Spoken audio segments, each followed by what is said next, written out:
po, araw po ng bigayan ng ayuda sa school po ni Grade 9 Justin. Magalang Advisor dito po. Grade 9 Matapat dito po sa gitna. And then grade 7 po, mga kasama po ang mga nanay. nakatapos na dito po sa kabila. Start na po tayo pumila in alphabetical order. Itanong ko po sa inyong mga anak, magpasama po muna kayo dito sa pila kung pangilan po sila. And then kayo po ang lalapit dito. Advisors, pakitabihan na po. Grade 9 Magalang, grade 9 Matapat, and grade 7 Makajos.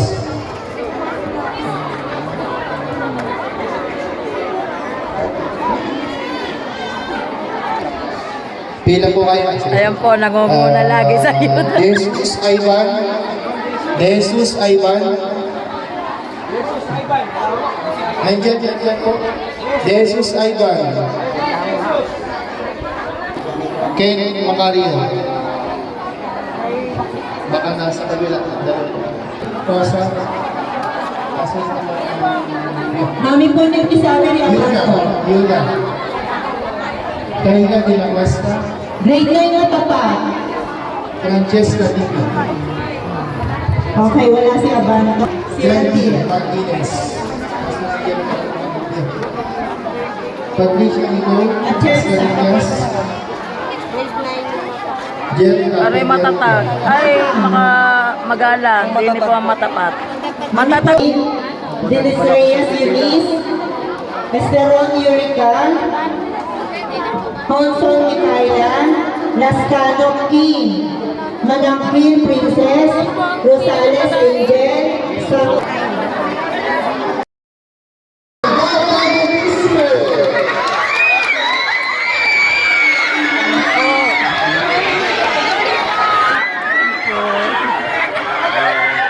Welcome po.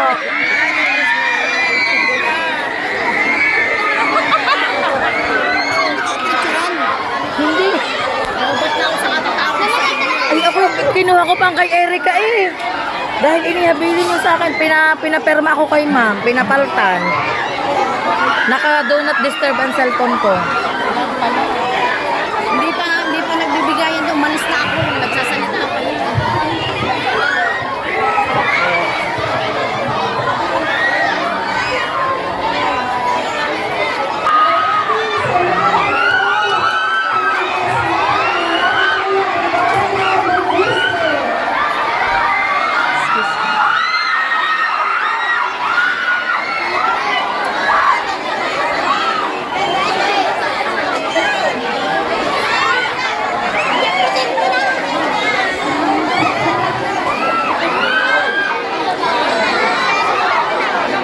Mga bata, nakalimutan na ng yellow brain. Maraming salamat po.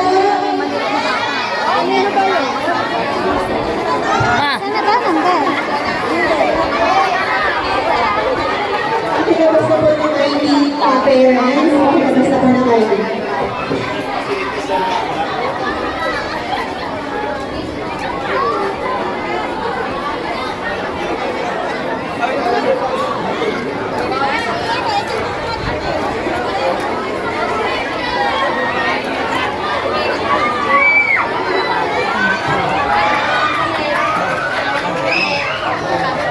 Magandang umaga po sa inyong lahat.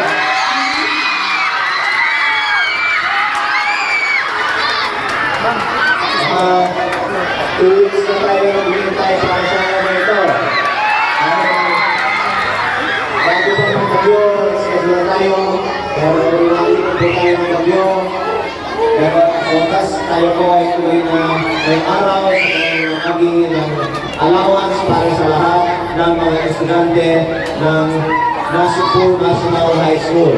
At nakasama ko po si OIC Dr. Rachel Masip, si PSPS Dr. Gregorio Meneses, si SPCA President Lilibeth Ayala, si Kapitan John Samonte at lahat ng iba pang mga officials at functionaries ng ating mga barangays. At sa lahat ng mga magulang at mga estudyante, faculty and teaching and non-teaching staff ng Nasipur National High School, ako po ay maraming mga natututunan ako po ay iikot ng mga eskwelahan at nakikita ko po ang ating school ay dapat talaga maging priority para sa expansion ng ating mga facilities sa mga darating ng mga taon. Dahil ang school ay bago sa kanila. 2023 mag-as. Opo. Kaya ang ating mga estudyante dito ang mga pioneer.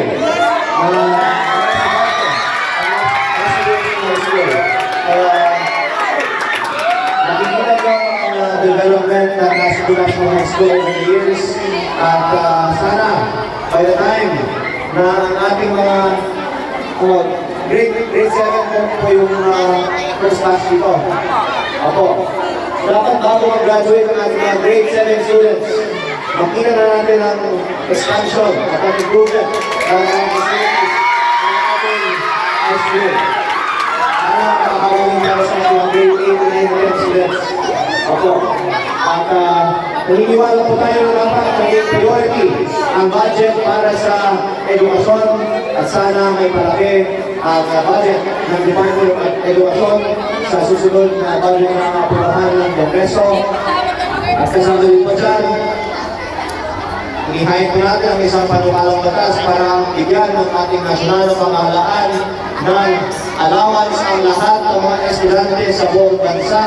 Pero sinasabi po ng ating nasyonal na pamahalaan, mahirap na pondohan ang allowance para sa mga estudyante sa buong bansa. Pero sabi natin, sulit na bigyan ng allowance sa mga estudyante, kaya susulan po natin sa ating personal na allowance para sa mga estudyante na nasubok sa mga destino. Kaya itong binigyan po ang ating personal na inisiatibo na sana magpapakita na sulit na magbigay ng allowance para sa mga estudyante para makita po natin na gumanda ang attendance, ang academic performance, at tumaas ang mga grades ng ating mga estudyante. Sana ito ay magiging isang magandang evidence din na dapat ito gawin mas malaki at mas permanente ng ating pamahalaan. Kaya sana maging matagumpay ang ating allowances ngayong araw para magdahilan po tayo para ito ay pwedeng gawin mas malaki pa ng ating pamahalaan. Justin! Kaya sana pabugihin ang ating mga estudyante ang kanilang Marinig ka? pag-aaral at kasama din ng ating mga magulang, mga estudyante ng Cebu National High School. Tayo lahat ay natutulungan para maging isa sa mga pinaka-successful at pinaka-top performing na schools ang Cebu National High School sa buong Batangas at sa buong bansa. At I also welcome the recommendations of our faculty principal on the improvements for the facilities of Cebu National High School. Pero kung masasabi natin ang isa na dapat na ma-prioritize ang facilities dito sa eskwelahan para sa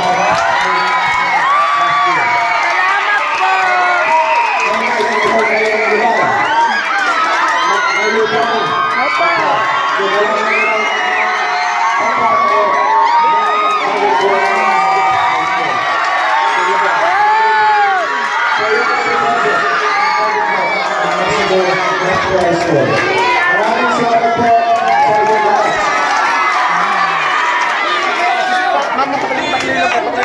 inyong lahat.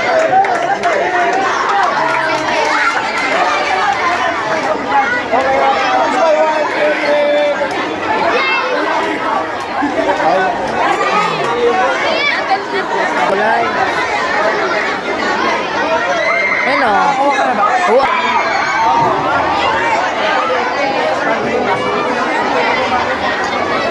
Yun, nadali.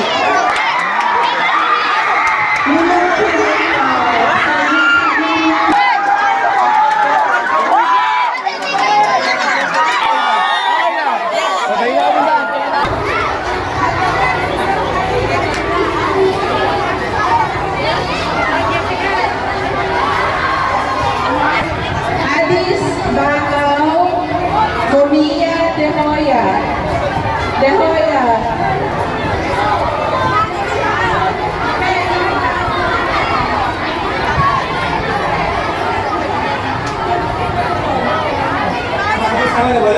Makikilabas na pala Sa lahat po ng matatag, pumili na po dito. Dito po sa may gitna po tayo. Nasa may gitna po. Ang mga bansa po, ready lang po. Mga bansa. Magulang lang po. Siguro ng pila dito.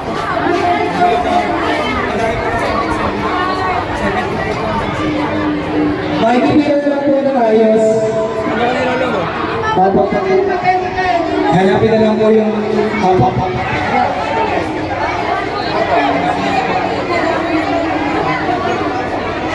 Sige po, pumili na lang po kahit hindi po alphabetical. Sige po.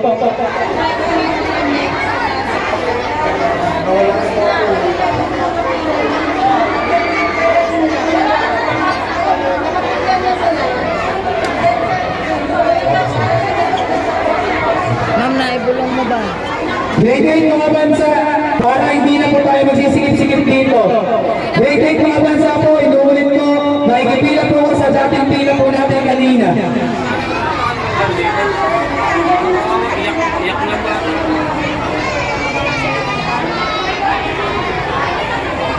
Mama, kukunin ko.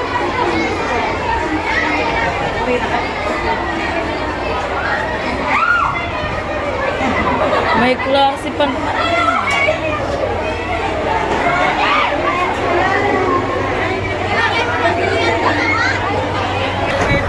Oo, nagbaano ako.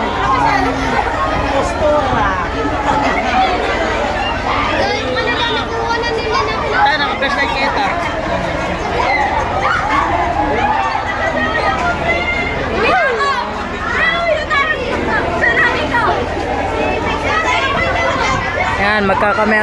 Tiyahin niya ng papa mo. Oo, wait, babalik na naman.